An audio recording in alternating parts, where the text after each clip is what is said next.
Hey everyone, welcome to episode 424 of the All Dolphins podcast. Why is my screen so dark?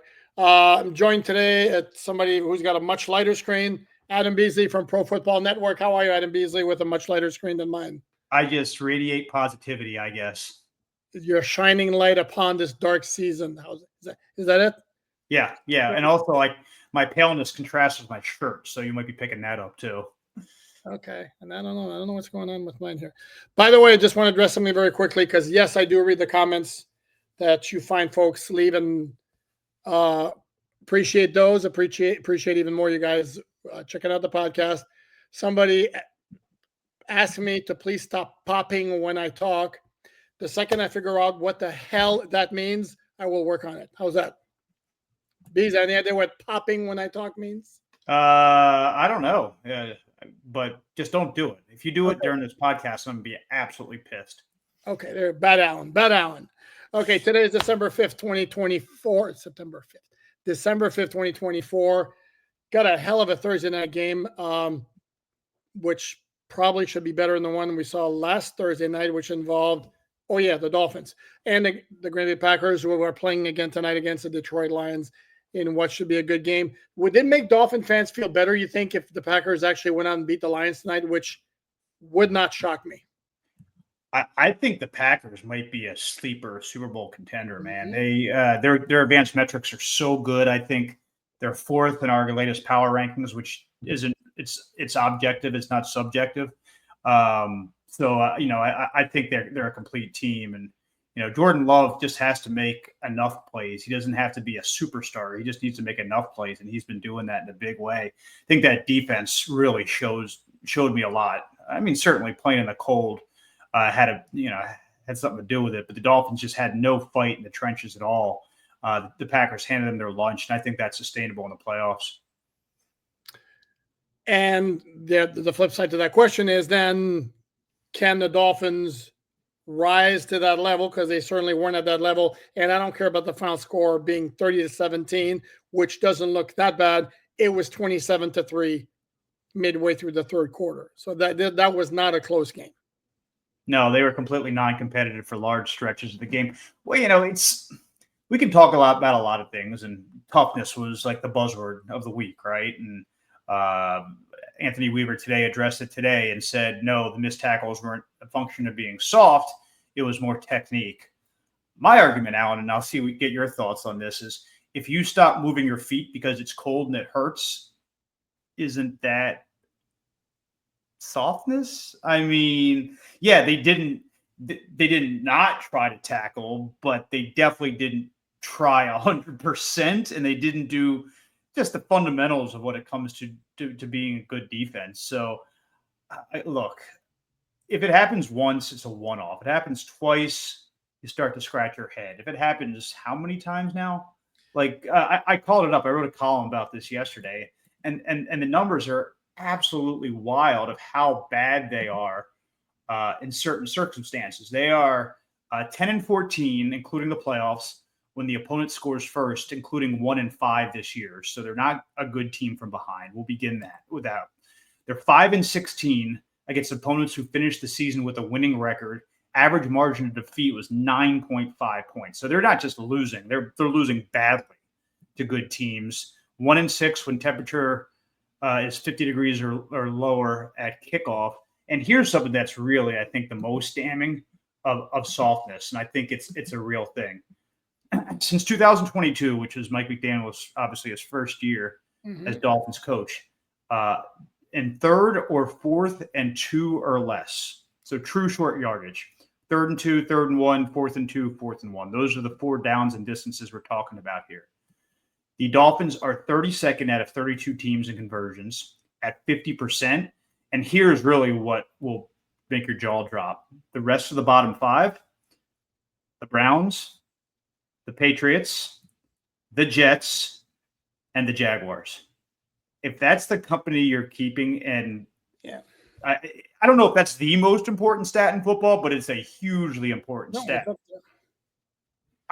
I think that really is the whole ball of wax right there. Yeah, and again, though, here's the thing: as you mentioned, Anthony Weaver's response to the question. I mean, what coach is going to say, yeah, we have a softness problem. I think, and the kind of coach who would say that would be somebody who wouldn't have that problem in the first place, I would think. And I keep making the argument, to me, is not necessarily, and you mentioned, let me go sideways here. The issue of not wanting to tackle in the cold or whatever. To me, what would define softness is either I'm going to try to tackle sideways, avoiding the hard head-on collision, because I don't want that kind of physicality. I don't know that I'd say that about the Dolphins. The problem with the Dolphins, I see it more offensively. I think that the missed tackles defensively might have been more of a one-off than the issues I saw offensively, because those have been, and you rolled up the stats here, and I just don't know fix. And Frank Smith, the offensive coordinator, was asked point blank. And before I continue with that point, Omar's the one who asked the question. B's referenced the column you wrote on Pro Football Network. Check it out, profootballnetwork.com, where the content is free. Same as Miami Dolphins on SI.com, where the content is free. Check it out. Por favor. He was asked point blank, why have the Dolphins never used a sixth offensive lineman in short yardage situations? And the explanation was that's not part of their package. They run, outside zone. And if you stick an offensive lineman in the tight end spot, you're asking him to block a 9 technique, which is the defensive end set off outside, which would require more mobility.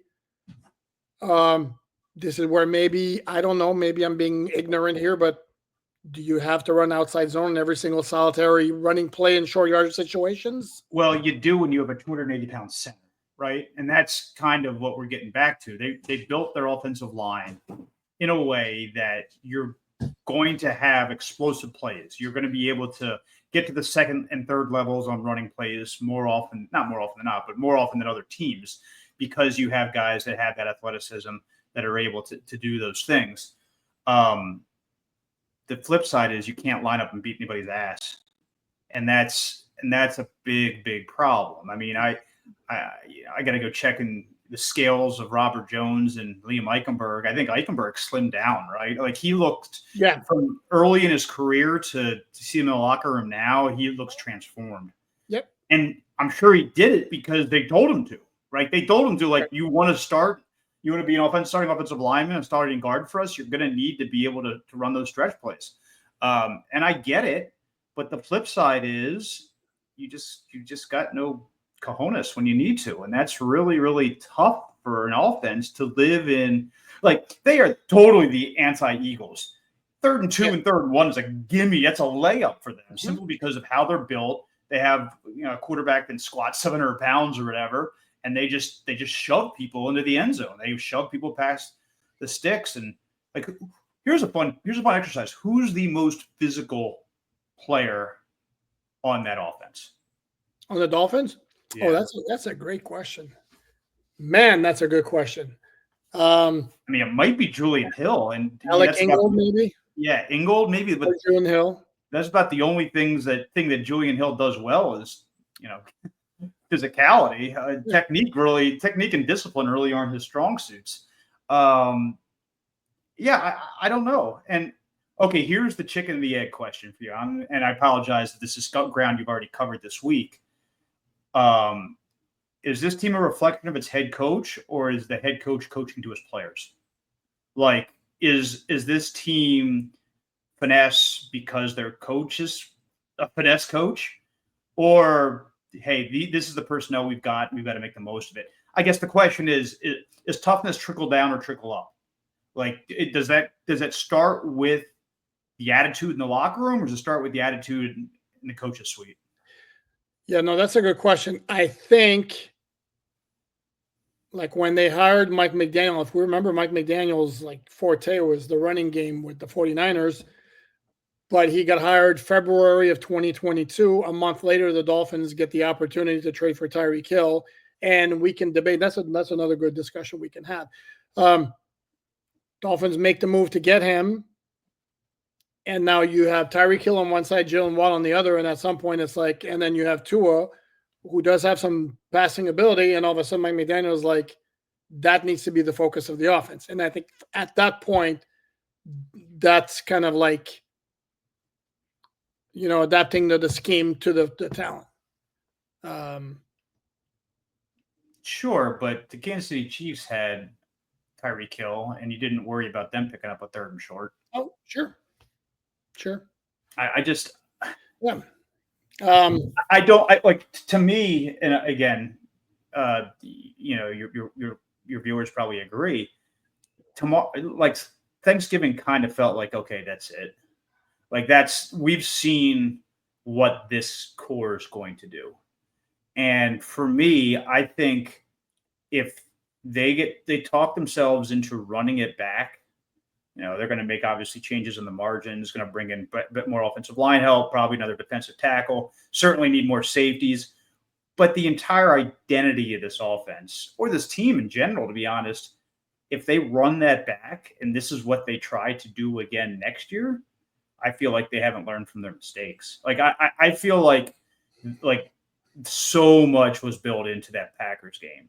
So much. Like their season was on the line, and they couldn't even celebrate post game the Patriots when we started talking about, hey, you guys going to choke in the cold, right? I mean, it was that quick.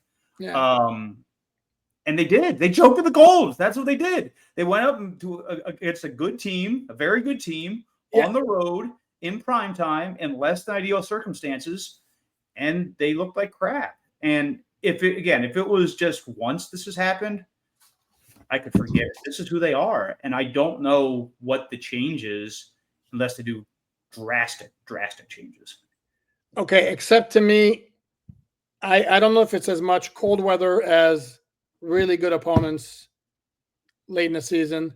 Because if I look at those games, 46 degrees or colder, and the teams that they lost to, Green Bay this year, we all agree was very good. The playoff game at KC, obviously really, really good. And I'm talking with two at quarterback. I'm not even counting the Skyler game against the Bills. At Buffalo and that Saturday night game in 2022, where they actually played pretty well and were right there.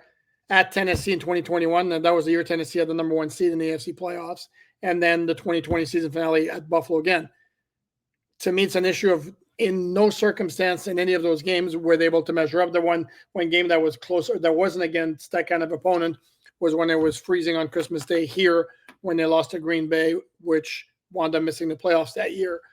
So to me, it's more, I don't know if it's necessarily a cold weather issue as it is. They just can't measure up, and it showed up again last year at Baltimore where it was 50. It wasn't necessarily that cold. They just couldn't measure up. And the season finale against Buffalo at Hard Rock Stadium was a competitive game, and they were actually leading into the third quarter until that punt return for a touchdown. So, I mean, we could have a pretty convincing answer to that question if they lose in Cleveland or in New York. Yes. If they go to one of those bad teams, and play like they did at Thanksgiving, I mean, then you have to wonder, the team quit and the head coach. Like that's if they don't show up in those games. Look, I think we all assume that they're going to win on Sunday. I think that the Jets are an inferior team and they've got significant injuries. Like Sauce Gardner probably won't play. Breece Hall might not play. They've got, and if Breece Hall does play, he's not going to be 100%. That is, and they're not a good team, right? They're not. Dolphins are playing at home, 1:00. This is a game the Dolphins win. And if they lose, then holy mackerel, the recriminations are going to be massive. Mm-hmm. You turn right about, honestly, I like their chances in Houston. I don't think the Texans. You do or do not? I do. I don't think the Texans are very good. Like, I think that they're fine. I mean, they got taken to the wire against Mac Jones. Like, they're not very good. And then what would be after that? Would that be Frisco, and then Cleveland, New York? Yeah. And Frisco has some massive injury issues. Yeah, I mean, they're worse than the Dolphins right now, I think. The Niners are lost. I think they've lost their last 2 games by a combined 55 points or something. Mm-hmm. I mean, they're lost right now. So, yeah, no, I think we're going to find out about how if McDaniel really does have the pulse of this team. But if they go out on Sunday and have thrown in the towel, like if you're Steve Ross, what do you do? Yep. Like, what do you do if the team that was supposed to be what you built for? And I know last year was probably more that than this year, but they were talking Super Bowl. Steve Ross, the worst Super Bowl came out of his mouth. Mm-hmm. And they go 7-10 or whatever. I mean, maybe not even that. That's not great. Yeah. Do you honestly believe? Because I know there's a lot of talk of like the future with GM Chris Greer and head coach Mike McDaniel. To me, Mike McDaniel and Tua are tied like this. McDaniel's the one who brought out the best out of Tua at a time when he didn't look like he was going to pan out as an NFL quarterback. I have a very, very hard time the Dolphins saying goodbye to Mike McDaniel when they've invested into Tua for the next 2 years at least, almost no matter how bad it gets. Yeah, I mean, there's a lot of layers there. I think you could find a coach that could get a high level production out of Tua that's not named Mike McDaniel. I don't think that I don't think he's the only coach that could unlock that. Correct. Certainly, it needs to be a strategic hire. I completely agree with you on that. But I think we're all just dancing around the broader issues. Like, what do they do with Chris Greer? Like, that's like the dude's got a lot of equity in that organization. I'm telling you. I get it. I've lived through it. I understand. But at some point, a quarter century, that a playoff win, and we were part of that entire quarter century, more or less. Mm-hmm. And you dismissively joked about the offensive line and they can't gain a yard. Yep. And you double and triple down on Skylar Thompson, and I mean, look, I don't like people getting fired. Especially good people. I think Chris and Mike are good people. I think they're good dudes. But like if you're Tom Garfinkel, if you're Steve Ross, and you've got the bigger 30,000 foot view of what has happened here. There's one constant. Like there's one guy that's been here through it all, and yeah, he's had some hits in the draft for sure, and even in free agency this year, he's had some hits. He's had some bad misses too. Like the safety position was a disaster this offseason. Backup quarterback was a disaster this offseason. They should have kept the Sean Elliott, Beasley. Well, they're gonna move him to linebacker because that's all he can play basically. It's funny. Yeah, no. Again, they need Mike McDaniel desperately needs to win on Sunday, desperately. If they go to 5-8 with a losing record with Tua as your quarterback, with this garbage schedule that they played this year, come on. Let me call up this. This will be a fun exercise. Let me call up the Week 14 PFN Power Rankings, and let's see how many teams in the top 10 the Dolphins have played and how many teams in the bottom 10. Are you ready? They played probably one in the top 10. Top 10 for PFN is Detroit, did not play. Philadelphia did not play. Buffalo played twice, so there's 2 games. Green Bay played 3 times. Oh, Green Bay, sorry. Yeah, Minnesota, Kansas City, Baltimore, Denver, Arizona, okay, and Seattle. All right, so that was Arizona in the top 10. Arizona in the top 10 at 6-6. Yeah, because their offensive metrics are so strong. Okay, their offense is really good, and there's a lot of freaking mediocrity in this league, man. All right, so 5 of the top 10, so 5 games. That's not nothing to sniff at. All right, you ready for bottom 10? Oh yeah, they played all of them. Played some horrendous teams. Let's get to the bottom of this. Literally, okay. Didn't play the Giants. Played the Raiders. Mm-hmm. Played the Patriots twice. Played the Jaguars. Did not play the Panthers. Did not play the Cowboys. Will play the Browns. Played the Titans. Did not play the Saints.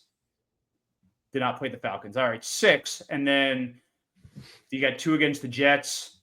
Don't play Chicago. Don't play Cincinnati. Didn't play Indianapolis. Playing Houston. Playing the Rams. So, the majority of their games are against bottom half teams. And including the bottom of the bottom. Like, you get 3 against New England and Vegas, and you could throw Tennessee in there. I mean, that's I'm just saying, like, how do you answer for this? Like, if you're Chris Greer, how do you answer for what's happened this year? And you can't just say your quarterback got hurt, because that's also on you. You're the one who doubled down and paid the guy and didn't get a suitable backup. So you can't just say the quarterback got hurt. No, correct. And the other part of it too is if you look at when they did the rebuild, the message starting in 2020, you're looking at 10 picks in the first 2 rounds in those 2 years, 5 in 2020, 5 in 2021, plus an owner who signed off on new contracts and the ability to acquire players like Tyreek Hill, Jalen Ramsey, Teron Armstead, and Bradley Chubb. I mean, that's a lot of premium capital right there. And if you look just at those 10 picks in the first 2 rounds, nobody's going to hit on all of them. But like Noah Benagany was one of those. Austin Jackson, who's a solid starting right tackle, was not. Also gets hurt. Was he worth the 18th overall pick? And then what are they paying him a year? It's not egregious. And then the second round, yeah, Robert Hunt was a good pick. Raekwon Davis was not a particularly good pick in the second round. Then the following year, it was 4 picks in the first 2 rounds there. So it was 9 total. It was Jalen Waddle, Jalen Phillips, Javon Holland, Liam Eichenberg. Could you have done more with those 9 picks? Yeah, but you could always play that game and see who was drafted 3 spots after. Yeah, obviously you could always do better in the draft. I think, to me, though, their bigger mistake was not continuing to try to bite at that apple. Was to, instead of acquiring more draft capital, you gave it away for guys that are taking up a huge part of your cap. Like a huge part of your cap. Such as, name names. Okay, well, what has Tyreek won here? Like, no, seriously, like, what has he done in big games? Like, he's been here 3 years. He's been here 3 years now. Mm-hmm. You give me a signature big game that he's had. He's had incredible stats, and he's unlocked things of Tua we didn't think existed, right? He's done a lot of good there. But you didn't trade for Tyreek just for that. You traded for Tyreek to go for $130 in Green Bay to help you win that game. No, his 2 signature big games were probably 2 signature big games was the rally at Baltimore in 2022 and the opener at the Chargers in 2023. That's a long time ago, man. Oh, I know. And both those games were in September. Correct. No, I agree. And that's an overall theme that we've had. But that's my entire point, is that, like, they went all in on Teron Armstead, who, God bless him, he's a warrior, cannot stay healthy. Correct. And he's playing on one leg right now. Okay. Mm-hmm. Tyreek Hill, who 3,400 yards in the course of 2 seasons, but 0 playoff wins, and like complete no-shows in the playoff games. Like, he had the bomb. Yeah. Okay. He had their only other 8 targets for like 9 yards. Correct. Okay. And he wasn't anything special in that Bills game either, was he? I'm trying to remember. I don't think he did anything electric in that game either. All right, so Tyreek, Teron, we discussed. Mm-hmm. Chubb, unfortunately, might not play this year, right? Guy who's got a history of knee injuries got a knee injury, not a huge surprise. And who am I forgetting? Ramsey. Ramsey's been good. But still, you pay. I have to look it up, but my guess is those 4 dudes account for probably close to $100 million in cap charges, more or less. Mm-hmm. If that's 40% of your cap, and that's what you're getting out of it, like, that's the thing, is that you always got to look, like, an economist looks at what's the unintended consequences and what did you lose by not doing that. And we don't know. Like, this is one of the oldest teams in the league, and they look like that, they're on defense. They look old, and that's a function of decisions they've made. Like, yeah, certainly having a 38-year-old defensive tackle skews the average a bit. 33-year-old safety. 33-year-old safety, yeah. I mean, so what happened was they made all these big expenditures. They couldn't keep Wilkins. They couldn't keep Hunt, these guys that are homegrown, because they decided to go outside and pay other dudes. and they don't have draft picks because they decided to go outside and trade for other dudes. That, like, to me, if you're Steve Ross, that's what you're asking. Like, from a holistic standpoint, does your approach work, Chris Greer? Does what you have decided to do work? And again, look, it was a lot of fun when those trades were made. Excitement was through the roof. Like, we thought, hey, I mean, look, you look at the weapons 2 ahead in year 1 compared to year 3, and it's laughable, right? It's it's night and day, obviously. But there are good players in the draft you can find too. Like, you don't have to pay everybody $30 million a year. You could find good players in the draft and pay them $3 million a year. I mean, that's how you look at how the Packers have been built. And sure, they got Josh Jacobs. That was a very helpful piece for them. I don't think they're paying him $15 million a year. No. So maybe, you know, whoever the next GM is, or if it continues to be Chris, like, he's the one who always says you build through the draft, and then they just stop building through the draft completely, and we're seeing the result of it. Yeah, Josh Jacobs has a $5.3 million cap number in 2024. Incredible value. He's a very good running back. No, he's a very, very good running back. And then the Raiders are eating crap at that position. They have 0 running game because they gave him away. Here's the thing, my counter argument to, and I don't disagree with anything you said because you made valid points for a change. I'm sorry. Oh, right there, right between the eyes. The counterpoint is, one could make the argument Tyreek Hill was the team MVP his first 2 years on the team. And then the other counterpoint is the Dolphins were relevant in 2022, 2023, which is something they had not been for a while, which is something I think you and I both know is very important to Stephen Ross.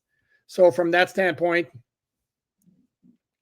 it's one of those where it's not, the rebuild has not accomplished what it was supposed to accomplish. Has it been a complete failure? No, I don't think we can say that. Okay. So here's a question for you. Go ahead. All those 4 guys I just mentioned, who do you think from the roster in 2025? Teron gone. Yes, Jalen Ramsey is on the roster. Jalen Ramsey's on the roster. I think he's the only one you can say with certainty. Yeah, but here's my thing though, and I know you have been, and forgive me if I'm putting words in your mouth, and correct me if I'm wrong, but I think you have been leaning towards advocating trading Tyreek. My thing is, who's going to give you anything for him? Well, they screwed up because his trade capital was at its zenith at the trade deadline. And because his base salary for the rest of 2024 was basically pocket change. Like, the Dolphins had handled the guaranteed money for this year. So whoever was going to acquire him would have gotten him for like a year and 2/3, more or less, for $30 million total. And for Tyreek, that is a steal. That is an absolute steal. You don't think so? You don't think paying 2 years for Tyreek for $30 million isn't great value? Not based on what he's doing this year. And I say this having written that we shouldn't discount the Tyreek effect in terms of opening up. This is popping. There you go. Sorry, dude. I apologize. I'm popping right now. Opening up space underneath. We should not discount the value that Tyreek brings as far as that's concerned. But the numbers are flat out just not there for somebody who's making that kind of money. And we're dealing wrist issue, thumb issue, had off-season knee surgery, and he's getting older. And Father Time has a pretty damn good record. So I'm not sure. I'm not sure what you can get for Tyreek Hill. So this is why, to me, I don't know that it's a slam dunk that he's not on the roster. To me, if I were to rank the 4 players in terms of least likely to be on the roster in 2025, it's Teron Armstead, Bradley Chubb, Tyreek, and Jalen Ramsey, who I think is pretty much a slam dunk to be on the roster. Yeah, I do think that they're going to invest a semi-high draft pick on a speed receiver this draft. Xavier Worthy was there for them. Obviously, I don't think we can. I mean, Chop had a bad game in Green Bay, but I think that's a pretty good draft pick. Like, they've had success with Chop, so I understand, and they definitely needed pass rush help a lot more than wide receiver help at that point. But those are, like, there are ways to replicate the Tyreek effect without having. I mean, the guy's 1-on-1. You're not going to get exactly Tyreek Hill, obviously. But there's a ton of speed, and there's a ton of guys that can stretch the field. And if he's largely a decoy this year. Like he's an incredibly expensive decoy. So I'm curious, and again, we'll never know this answer, or maybe we will because Tyreek says things that he probably shouldn't. Is he giving his all this year? Are we seeing Wow. Why would he hold back though? To me, I don't know if he's been right physically the entire year. Well, that's the answer then. But like I don't. It's not like teams weren't playing too deep last year. Like Dolphins weren't seeing a bunch of single high coverages last year. Mm-hmm. That's a good point. What's changed? So, if you're Tyreek Hill and you're used to winning and you're used to going to Super Bowls and you're used to being on a team that doesn't fold in the playoffs and doesn't fold when it's cold, and you got a jacked up hand and things aren't growing well, are you going to run through every route? Yeah. And among all the elements, I forgot his foot injury also. Right, exactly. So, I think that if he had been traded, you would see a far more productive Tyreek Hill than you're seeing right now for a number of reasons. That's fair. That's fair is fair, and fair is fair, and that's fair. Let's address a couple of newsy items because we do like to keep everybody abreast. A couple of awards for Dolphins hat tips go to Jason Sanders for being named AFC Special Teams Player of the Month. 10 for 10. I'm going to be honest, I was a little surprised when I saw that, just because he wasn't involved in any game-winning kicks, but he was 10 for 10, perfect on extra points, 3 field goals of 50 or more. And I think he tied for the NFL lead in touchbacks for November with Jake Bates of the Detroit Lions. So hat tip to Jason Sanders. And that's more impressive when you see what's going on around the league. There have been a lot of misses lately that I've seen when certainly starting with the guy in Baltimore who for some reason still has a job, even though he's no longer dependable. Dude, he might cost him a playoff spot. I know. I mean, damn. It's insane. Yep. Like, I think what was the stat that like their losses are by the exact number of points he's cost them. Mm-hmm. It's crazy. And we're talking a guy who at one point is the best kicker in NFL history, and now he's gotten the yips, and it's a tough spot for the Ravens. I'm not worried about the Ravens, but at some point John Harbaugh is going to have to do what a man's got to do because anyway, he's costing it. You can't let a kicker blow up. Which I mean, their offense is still. I know they've a couple of games have had some hiccups. Their offense is still really good, man. And the one defense that kind of stifled that Baltimore offense, the Philadelphia Eagles, run by Vic Fangio, who spoiler alert, I had forgotten that he was the defensive coordinator of the Philadelphia Eagles. Yeah, the dude can coach. And this is where, if we're going to take it all the way back from where we started, the issue of soft and lack of toughness.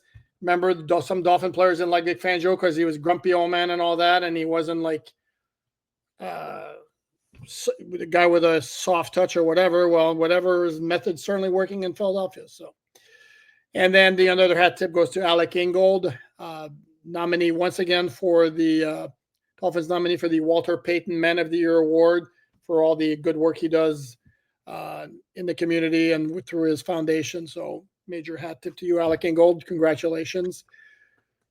And then quickly, we'll do the injury report here. It was nothing but good news for the Dolphins. The only one who didn't practice Thursday was Teron Armstead, who's dealing with a knee injury. And if he doesn't practice the rest of the season, would not shock me. Doesn't mean he's not going to play Sunday. Everybody else was at least limited. The Jets you mentioned, Sauce Gardner, Breece Hall, CJ Mosley, they were very good linebacker. He didn't practice Thursday after being a full participant on Wednesday. He's dealing with a neck injury. They also have Elijah Vera Tucker, starting guard, did not practice either. They had another offensive lineman, another starting guard, John Simpson, didn't practice because of illness. That tends to be not necessarily as serious, but that's 5 pretty big names right there, 5 starters for the Jets. So it's not you on antibiotics, so it's easy for you to say. Was that a little insensitive? Sorry. Yeah. John, get well soon. They had another Yeah. guy with an illness, so get well soon. We don't like to see anybody be ill. The bottom line is that the Jets are dealing with massive injury issues and the fact that they're 3-9 and not going anywhere. So, Yep. I think that's going to wrap it up for now. Any parting words, Mr. Beasley? No. Everyone enjoy this beautiful weather we've had in South Florida. It should be football weather on Sunday. I don't think it's going to be super, super hot. So get out there. I think you could probably find a ticket if you try real hard. I think there was a little dig in there somewhere. No. I'm just No. Okay. On that note, we're going to say goodbye. Thanks again to Adam Beasley from Pro Football Network. Catch his fine work there for free, not behind the paywall.